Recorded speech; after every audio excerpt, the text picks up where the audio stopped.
एक अप्सरा, एक महान ऋषि और एक ऐसा श्राप जिसने पूरी जिंदगी बदल दी। जानिए पाप मोचनी एकादशी की रहस्यमयी कथा। प्राचीन समय की बात है। वन में एक महान तपस्वी ऋषि, मेधावी ऋषि कठोर तपस्या कर रहे थे। उनकी तपस्या इतनी प्रबल थी कि देवता भी उनकी शक्ति से प्रभावित थे।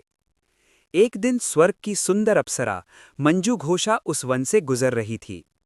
जब उसकी नज़र ऋषि पर पड़ी तो वहां उनके तेज और तप से आकर्षित हो गई। उसी समय कामदेव भी वहां आ गए और उन्होंने मंजू घोषा की सहायता की। मंजू घोषा ने अपने नृत्य और मधुर संगीत से ऋषि को मोहित करने का प्रयास किया। धीरे धीरे ऋषि मेधावी का मन विचलित हो गया और वे अपनी तपस्या भूल गए।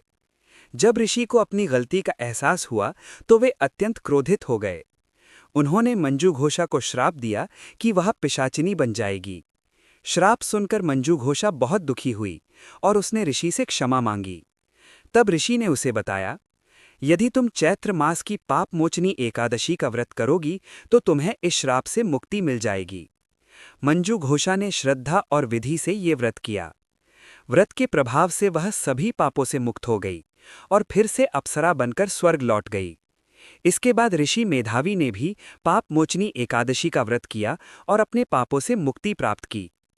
इसीलिए कहा जाता है कि पाप मोचनी एकादशी का व्रत सभी पापों को नष्ट करने वाला होता है।